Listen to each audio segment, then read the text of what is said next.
morning. Welcome to the Humboldt Unitarian Universalist Fellowship. My name is Debbie Cooper, your worship leader for this fourth Sunday Social Action Day, along with Elisabeth Harrington, Annette Gurnee Hall, and technical coordinator Scarlett Tripsman. We're glad you can be here for this time of reflection and spiritual connection at the fellowship, an open-minded, open-hearted spiritual home for everyone who values acceptance for all people and care for all life on earth. One expression of such care is to humbly acknowledge that the fellowship grounds are located on unceded ancestral lands of the Wiyot people. For over 10,000 years, indigenous peoples lived sustainably on the lands we now inhabit. As members of this fellowship, we are learning how to live with truth of their treatment then and to this day, and how to honor the wisdom of their traditional practices and continuing perspectives. As part of this, last year, fellowship members approved what's called an honor tax as one small way to turn our words into actions that make a substantive difference in the lives of Native people. We will also continue to acknowledge that we dwell on their unceded lands and offer gratitude for their wise stewardship of this portion of the Earth Mother. And with this as context, our chalice lighting now calls us further into a spirit of reverence.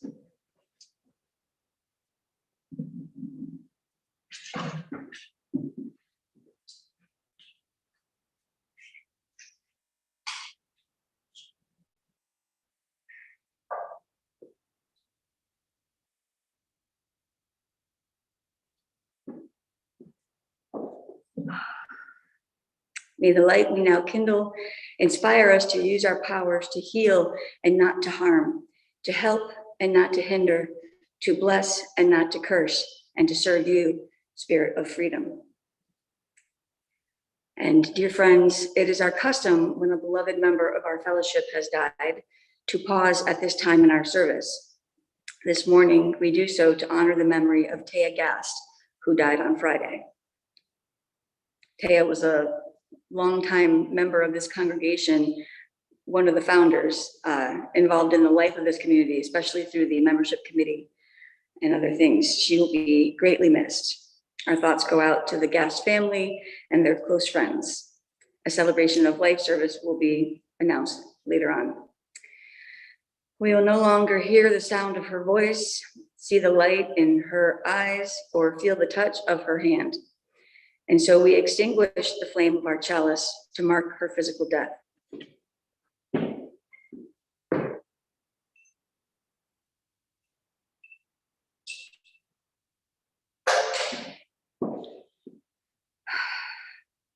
Yet her spirit lives on in the many hearts and minds of those she touched on her life's journey. So we light this candle to signify that ongoing light.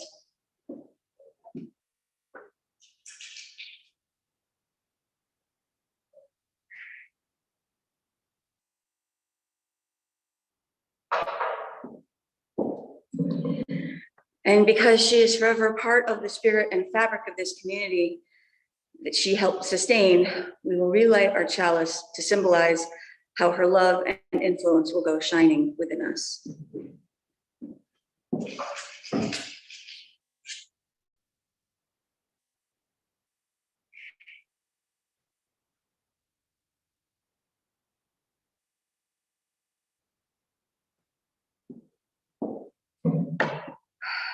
In mystery we are born, in mystery we live, and in mystery we die. Now, if you would join me in stating this fellowship's, renewing our commitment to this fellowship's foundational aspiration. Please join me in the words offered on your screen. May love be the spirit of this fellowship.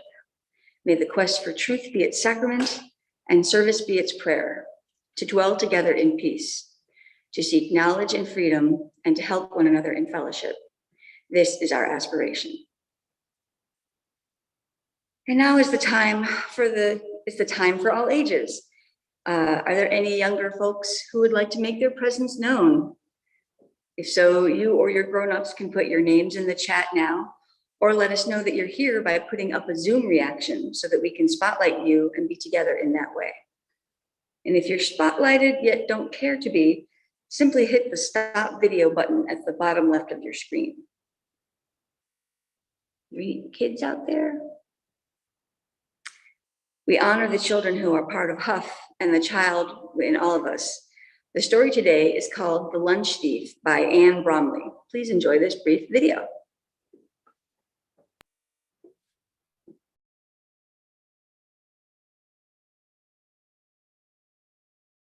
The Lunch Thief, a story of hunger, homelessness, and friendship by Anne C. Bromley. I'm so hungry I could eat the crumbs the seagulls left behind. They fly in from the coast every day to clean up the schoolyard after lunch. Mama usually packs me at least 2 burritos, a bag of corn chips, a carrot, and an apple. Once a week, she puts in a slice of her famous lemon pound cake. Hey, Raphael, how come you're not eating? Asks my best friend, Alfredo, as he's about to bite into a thick tuna fish sandwich. I forgot my lunch, I lie. Ha! You never forget food, says Alfredo, poking my belly. Eating is my second most favorite thing to do. My favorite thing is pitching for the Beckerville school baseball team. Truth is, Kevin Kocher, the new kid, stole my lunch. He took it during geography class when we were away from our desks. We were spread out on the floor, drawing maps of the 7 continents on butcher paper. I saw him out of the corner of my eye when he pulled my lunch bag from underneath my desk and stuffed it into his backpack. When the lunch bell rang, he ran out of the room like greased lightning. Right now, Kevin is sitting by himself next to the stone wall, eating my burrito. I should report him, but he'll figure out who did it, and he'll probably pick a fight after school.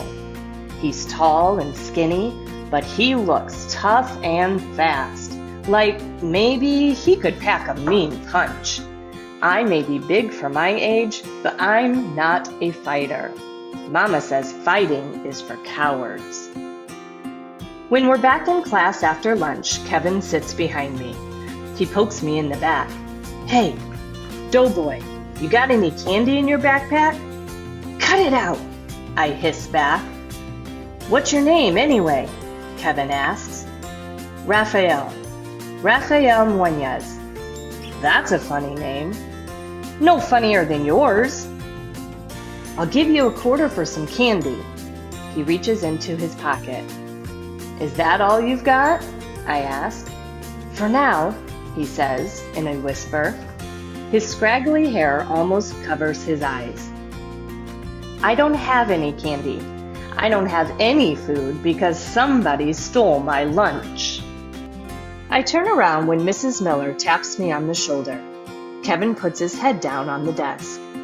I think you boys better stop talking unless you want to spend an hour with me after school. Mrs. Miller writes our names on the whiteboard. First warning. The next day, Kevin steals Alfredo's lunch when Alfredo is in the restroom. Kevin grabs it from under Alfredo's desk and stuffs it into his jacket pocket. I shout, "Hey, what are you doing?" Mrs. Miller scolds me for talking and writes my name on the board. Again. One more time and I get detention. If I get detention, Mama will be mad at me because I've got to be home in time to babysit Lupita, my little sister, while Mama works her shift at the hospital. Alfredo and I look for Kevin along the stone wall, but he's not there. He's nowhere in the yard. When the bell rings after lunch, he runs out of the media center. He probably figured he'd be safe munching on Alfredo's lunch there. Mama always says, use your mouth before your fists. So I give my mouth a chance the next day in social studies before the lunch bell. Hey, Kevin, what's up? I ask. Nothing. He just stares ahead like I'm not there. Where are you from, anyway? I ask. Jacinto Valley. Where the fires were last month? Yeah, no big deal, he says. tossing the hair out of his eyes. No big deal. Half of Jacinto Valley was burned down by wildfires that spread all over the county. Beckerville was lucky. There was so much smoke in the air we had to wear surgical masks when we went outside, but no one's house burned down. Kevin doesn't want to talk about the fires. You got any candy? I've got a quarter. He's biting his nails. We're not allowed to eat before lunch, I say. I want to tell him to keep his mitts off my lunch bag, which is hidden deep down in my backpack, squished burritos and all. But I don't. A little voice tells me to shut up. Mama says it's a good idea to listen to that voice. Once in a while I do. When the bell rings, Kevin bolts out of the classroom like a scared pony. And I hear Karen Oldstein scream, "Somebody stole my lunch!" On Saturday, Mama, Lupita, and I go shopping for groceries. When Mama stops at the light before turning into the parking lot, it seems to stay red forever. So I look over at the budget motel, and there's this skinny kid with stringy hair walking toward one of the rooms. He's holding a bundle of laundry. When he turns to close the door behind him, I see that it's Kevin Kocher. Do you know him? Mama asks. Yeah, he's the new kid from Jacinto Valley, I say. He and his family are probably living in that motel room. A lot of people from Jacinto Valley lost their homes, lost everything in those fires. Mama turns the car into the shopping plaza. He may be living there for a long time. I think about my lunch. Every day, Mama makes me 2 burritos. My baseball coach says I should lose some weight. Maybe I don't need 2 burritos. On Monday, Mrs. Miller puts us in groups for a new project. Kevin Kocher is in my group. Before we start talking about who's going to do what, I ask him if he'd like to hang out with Alfredo and me at lunch. Sure, he says. Do you like burritos? I ask, handing him a full lunch bag, including a slice of lemon pound cake. He shakes the hair out of his eyes, then smiles a little. Yeah, I do. Thanks. Then he reaches into his pocket and pulls out a quarter. I just smile back.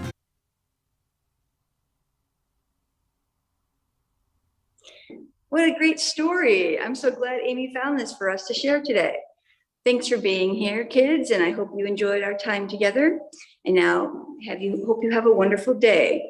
So in person, we use song to send the younger folks to the religious education classroom. And though we're online, you're still invited to honor and bless them by singing Go Now in Peace. The lyrics will appear on your screen.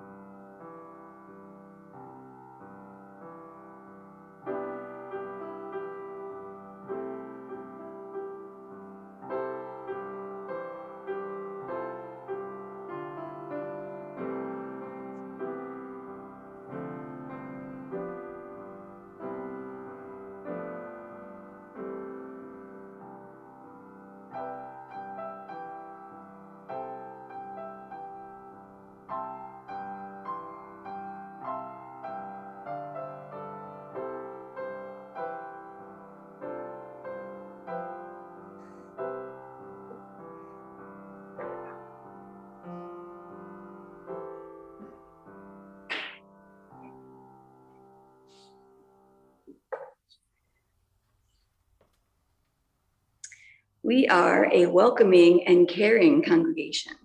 And one way we show this is by honoring any joys, concerns, gratitudes, or sorrows that we carry in our hearts and spirits. You're welcome to input a message now into the chat. And for each one, I'll drop a pebble or bowl into the water, the ripples representing how what we share flows out to connect with others. And if you're fairly new to us, if you'd like, you're most welcome to share a little bit about who you are and what brings you here today. So now I'll check the chat.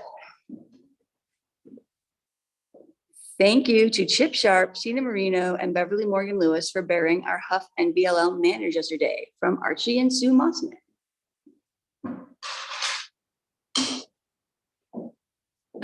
I don't know what Harrison is coming mean, but Elisabeth says Harrison is coming. Thank you to Sina Marino, Beverly Morgan Lewis for helping to display the Black Lives Matter and Humboldt UU Fellowship for Peace and Justice banners yesterday from noon till 1:30 at 4th and V Streets in Eureka. Please join Sina next Saturday at noon so that she need not stand alone. Thank you from Chip Sharp. A loud one. Let's see. Thanks to Bertie and Joe for the great new signs from Sina Marino. And Harrison enjoyed the children's story. Thank you for that, says Elisabeth. You're welcome.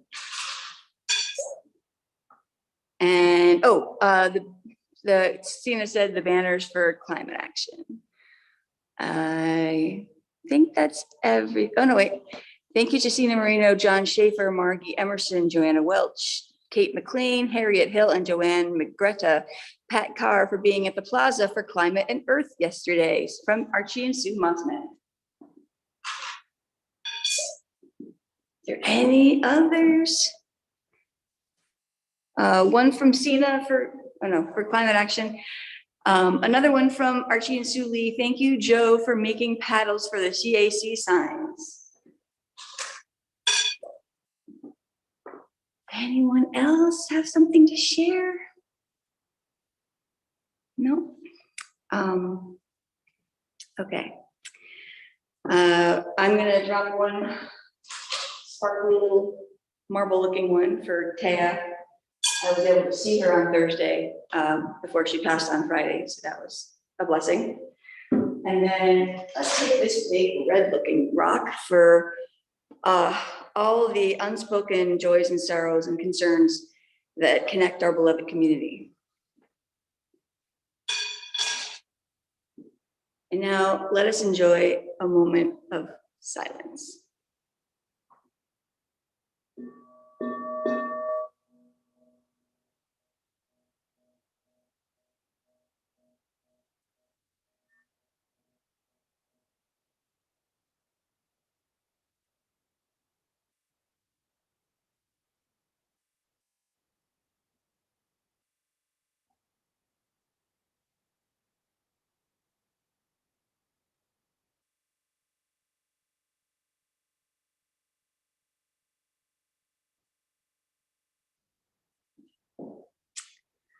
Okay, now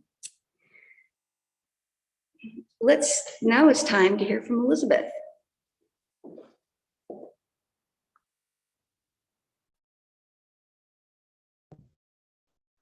Thanks, Debbie. Good morning, everybody. It's nice to be here with you on Zoom. Haven't done a Zoom song for a while.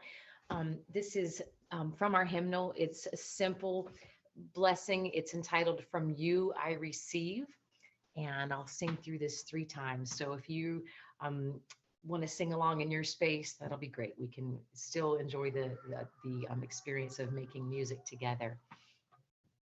From you I receive, to you I give. Together we share, and from this we live.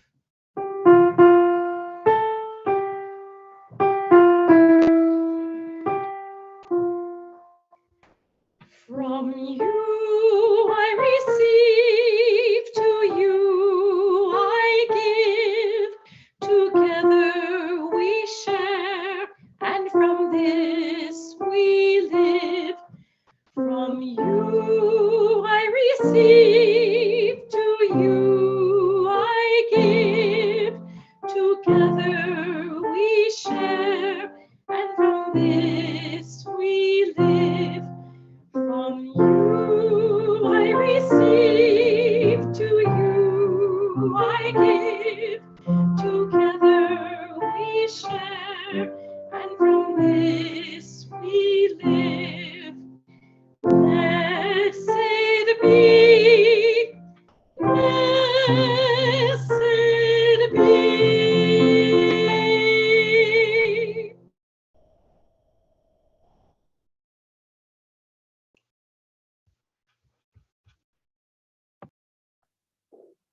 Thank you, Elisabeth. Lovely as always.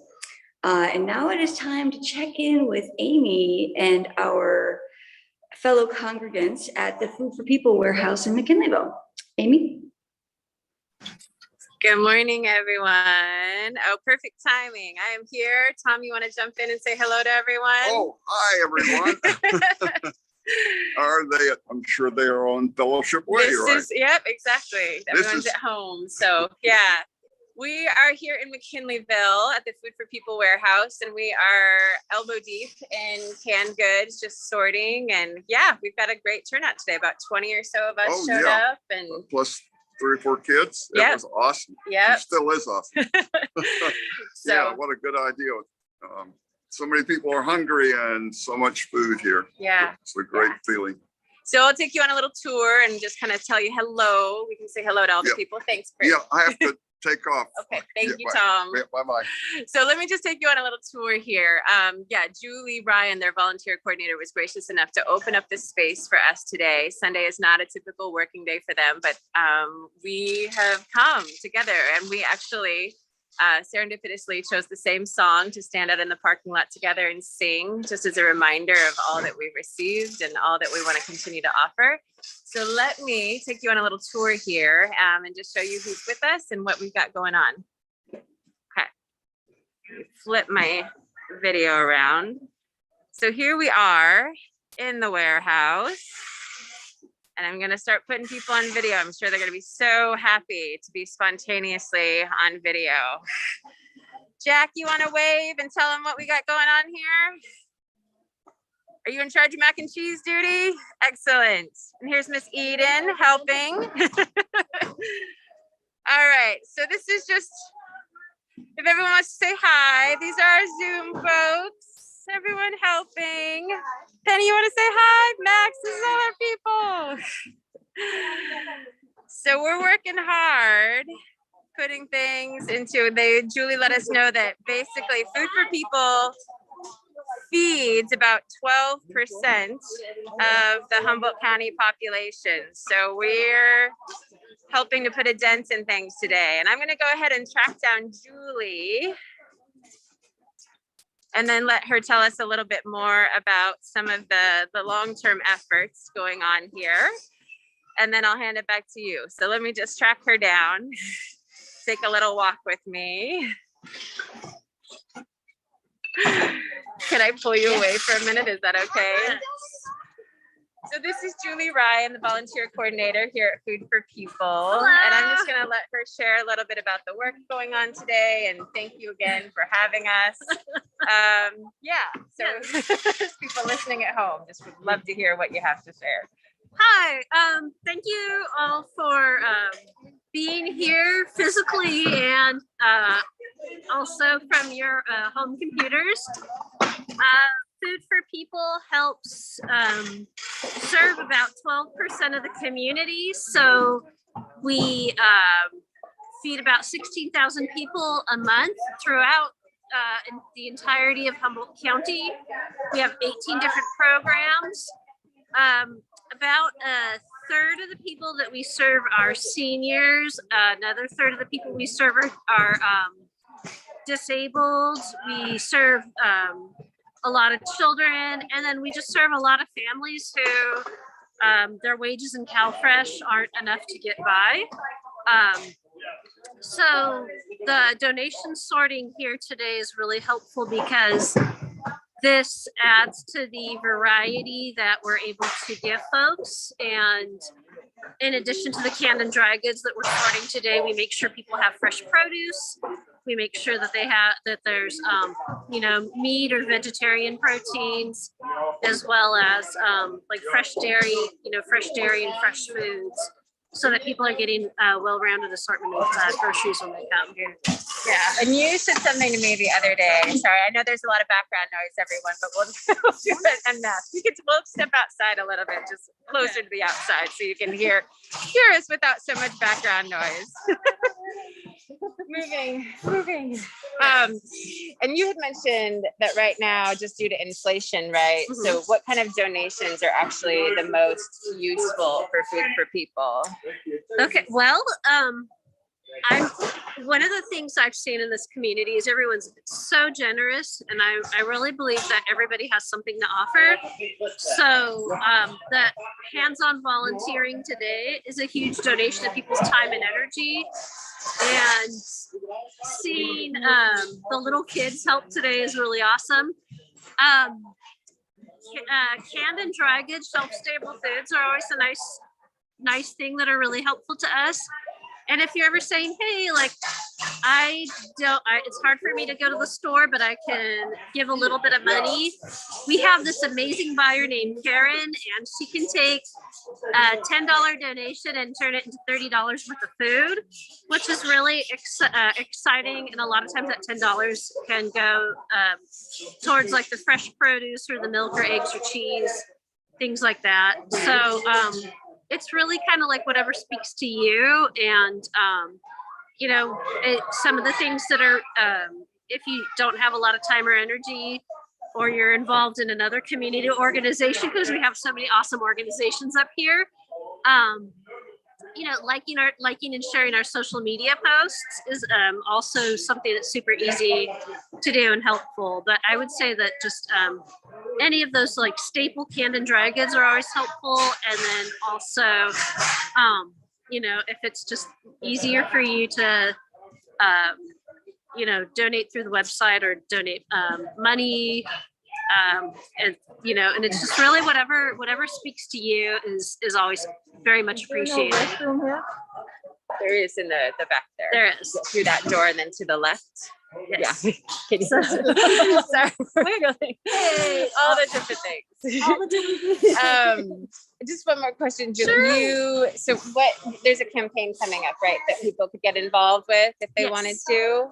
Yes, there's on Saturday, May 14th. It is also graduation weekend in Arcata. It's the annual Letter Carriers Food Drive, and after a 2-year break because of the pandemic, it is coming back. It's coming back, and all of our awesome postal workers, neither rain or sleet or snow will stop them from bringing those donations. So people in the community are leaving canned and dry goods out by their post boxes, and they're dropping them off at a location in Arcata on Samoa Boulevard, where the Steel Drum Company is, and then Pan Arts. And then there's a location at the Presbyterian Church in Eureka, and it's an all-day event. It's family friendly, so people can come and help us do sorting and packing as the donations roll in. And our biggest need is honestly going to be in the kind of like mid to late afternoon between like 1 and 7, because that's when the most stuff just starts rolling in. And that's a really fun way. And the kids really love also unloading the trucks, which is really fun. So that's a really great thing to plug into. Great. And we just promote, so Julie and I are in fairly regular contact. So all of this information will be featured in our weekly email. So you can get more information there, and we'll share Julie's contact info if you want to get more involved. Anything else that you want to share? Oh gosh. Well, thank you all again. This is such a fun group today. And again, with the rising cost of food, what we are seeing is more people are coming, either coming more frequently. We have new visitors. So it's the need is there. With the rising cost of food, the need is there. And I feel really grateful that we have such a generous community. So it's really awesome. Yeah. Thank you. We're grateful to be able to be here today too. So thank you, Julie. Thank you. All right.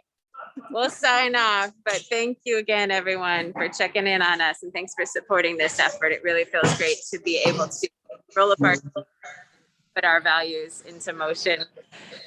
I'll send it back to you, Debbie. Thank you, Amy and Julie and everyone who's there. It looks like it's a fantastic time. So now I would like to share with you a little information about the UUA's Greeley Sermon Competition. The competition is inspired by Reverend Dana McLean Greeley And as the first president of the UUA, Reverend Greeley inspired all UUs with his dedication to peace and justice, expressed in his ministry until his death in 1986. One of the principal founders of the World Conference on Religion and Peace, he believed that strengthening the United Nations is part of our commitment to a world community with peace, liberty, and justice for all. All Unitarian Universalists are invited to submit a sermon or address to the UU at UN. And the purpose of this annual award program is to encourage and recognize Unitarian Universalist principles, thought, and action on a wide range of global issues, as well as the role of the United Nations and our own Unitarian Universalist office at the United Nations. So they haven't had a winner for the past 2 years because of the pandemic, but I would like to show you all this video from the 2020 sermon winner, Lóre Stevens, and her winning sermon, Food Faith.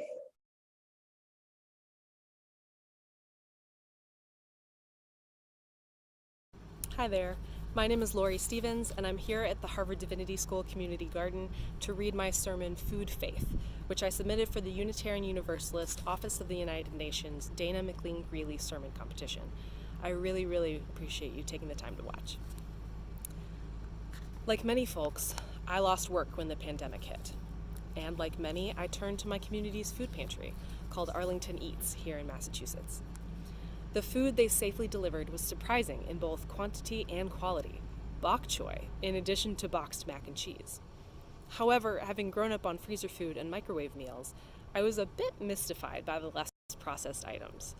Though I'm Mexican American, I realized I had no idea what to do with a simple bag of dried beans.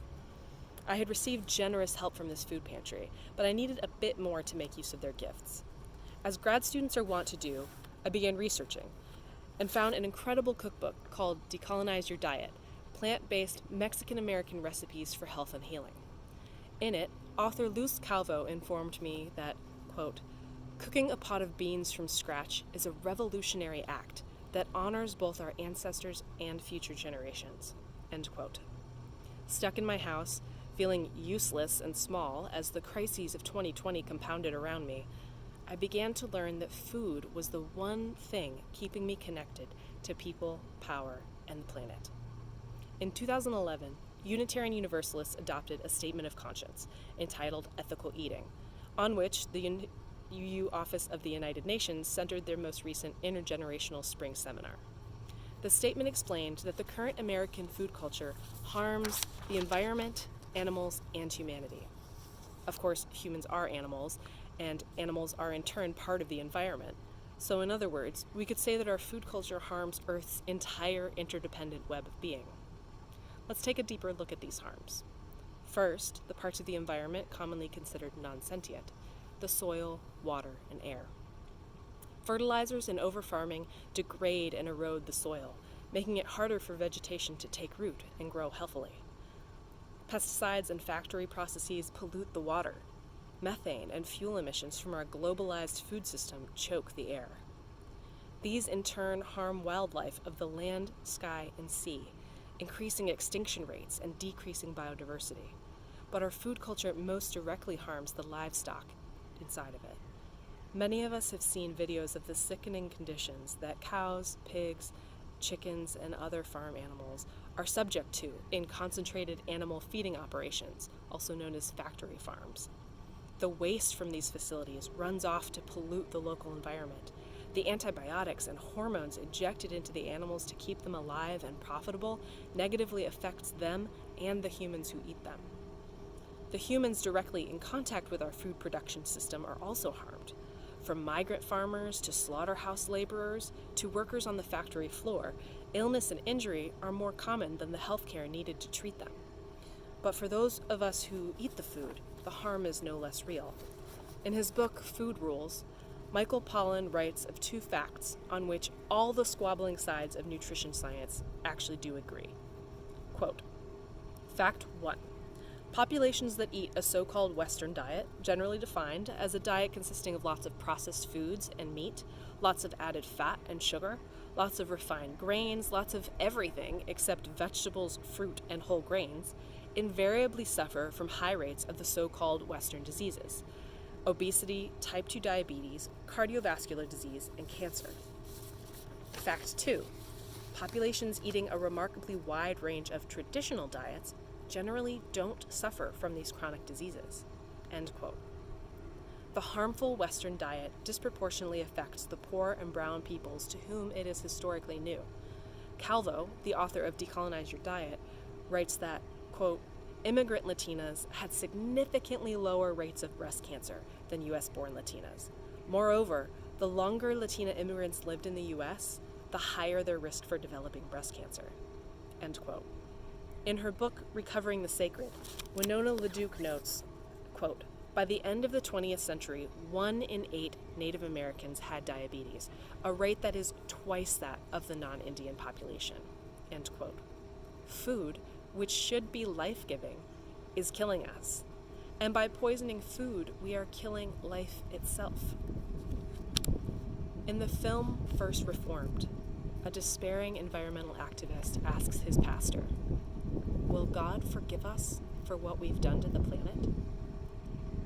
For some of us, the web of being might be a more resonant idea than God, but what of forgiveness? Can the earth, the water, the plants, the animals, the sky forgive us? Can we forgive us? Before forgiveness, what of contrition? An apology needs to be made, with acknowledgement of the wrong, amends made, and intention set not to repeat the harm. I know that the magnitude of the entire climate crisis often feels too vast and overwhelming for me amid all the other immediate cares of my life. This is why the food ecosystem is a key entry point. Every single one of us thinks about and hopefully has access to food on a daily basis. We are all involved with the problem, which means each of us can affect the remedy. In his book on practicing Islam while protecting the planet, Ibrahim Abdul-Matin writes, food is where the management of waste, water, and energy intersect to provide nourishment for our minds, bodies, and souls. End quote. It is the connection between every strand of the web, the point on which the circle of life turns. Since we are what we eat, food can help us become, literally, all in for climate justice. As written in Decolonize Your Diet, La comida es medicina. Food is medicine. Lorelei Decora, a Native American nurse and activist, writes, quote, before we can start talking about nutrition, we have to renew the spiritual connection our people had with food as a gift from the Creator, end quote. Food practices, many held holy since before recorded history, can lead us back to harmony with all that is. Unitarian Universalist efforts to slow and reverse climate change are admirable. But where, I ask you, is our communal spiritual relationship to food? Some congregations might celebrate Passover, have a weekly dinner, or host the occasional farmer's market, but I will point out that there is no faith-wide understanding of that which we all share, the need for and enjoyment of good, healthy, sustainable food. Lucky for us, food justice is also an incredible avenue for dismantling white supremacy, thereby making this not just a struggle against climate change, but for climate justice. Predominantly white, well-off Unitarian Universalists can support our Indigenous neighbors as they fight against corporate seed patenting, overfishing, and land theft. For example, in New York, a group of white folks purchased farmland and gifted it back to the Haudenosaunee tribe from which it had been stolen hundreds of years before. We can support Latinx migrant workers to gain adequate pay, citizenship, and industry standards which poison neither farmers nor consumers. And as in Detroit, even food deserts can become oases of interracial coalitions for urban gardening. We could follow the lead of Jewish and Muslim communities who are thoughtful about how livestock is killed, as in the Islamic practice of humane zabiha. What might a Unitarian Universalist version of kosher look like? Think of it, a creative, intercultural food tradition of our very own, which adheres to our principles. Because, let's face it, the way most of us eat right now, including me, 100%, is not faithful. It does not treat every person, much less all life, with inherent worth and dignity. it is neither just nor equitable. It moves us away from, rather than towards, a peaceful and free world community. And it blatantly, cruelly abuses and neglects the web of all being, of which we have forgotten that we are a part. This is a systemic problem, which every individual can affect with our day-to-day choices. I suggest making this a spiritual practice, a way to return yourself to that which is of ultimate concern: well-being, family, community, and the world. If you are fortunate enough to already have access to bountiful, healthy, local, organic food, it is your responsibility to work to make it just as accessible to others. Who knows?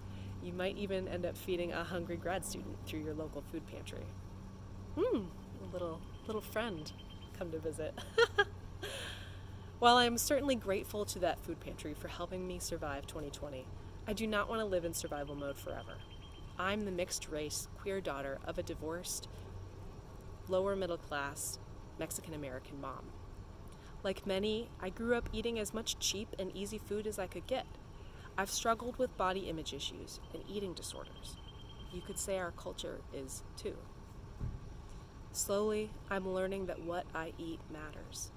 Integrating with my body and being mindful of my food practices improves my mental, spiritual, and physical health. Beyond my individual health, food practices connect me to mi gente and the planet. Though I barely know how to boil beans, I'm committed to reaching out and trying better. Will you?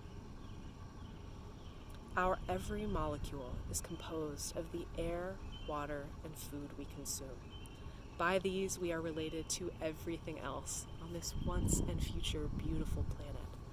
When we disregard or disrupt that sacred connectedness, we directly harm ourselves and this world. But when we honor and nourish the medicinal ecosystem of food, the soil will moisten and darken. The water will cleanse and flow. The air will clear and dance. Our beloved Earth has the capacity. It has done this before. If we restore what we have harmed, all will heal and flourish. May it be so.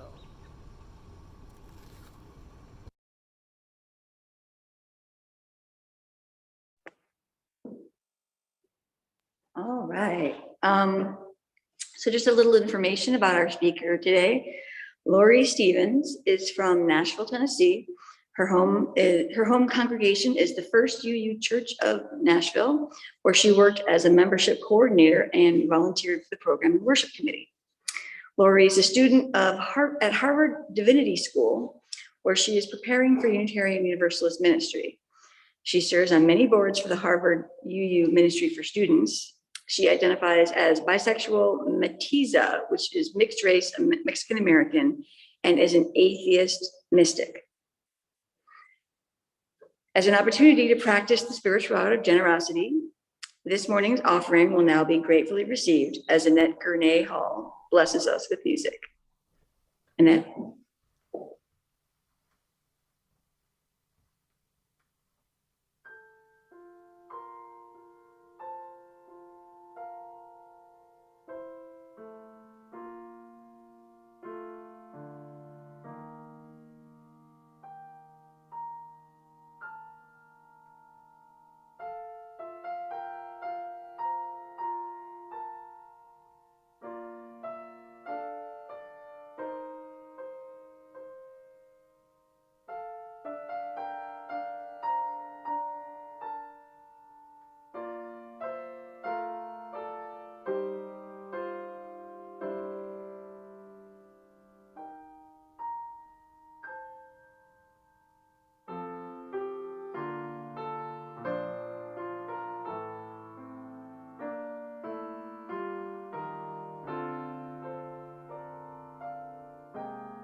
Thank you, Annette. That was beautiful.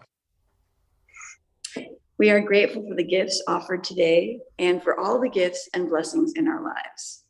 And if you're visiting with us today, that's a gift in itself. So we again extend an especially warm welcome to you. Updates on fellowship happenings can be found by checking the monthly newsletter and the emailed weekly. If you're not already on those mailing lists and would like to be, please note that in the chat today and include an email or contact the office and ask to be added. Even better is if you go to the Huff's website and at the top right of the homepage, click on First Time Visitor and fill out that brief information and interest form. Scarlett will place these contact links in the chat. Meanwhile, thanks to everyone who made today's service possible, including each of you. And a special thanks again to Julie from Food for People and Amy Day for giving us that inside look. And now, as we close our sacred time together,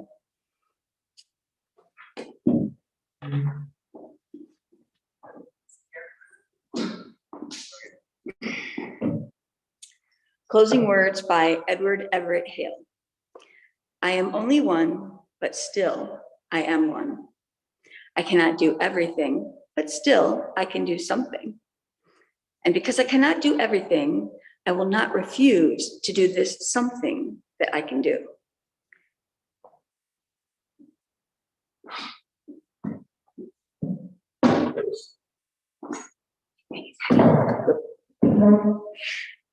And now as Annette plays our closing song, Go From Here in Peace, please join in singing as we stretch our hands to one another in spirit. The words will appear on your screen. Shalom, assalamu alaikum, ashe, aho, amen, namaste, and blessed be. Go from here in peace.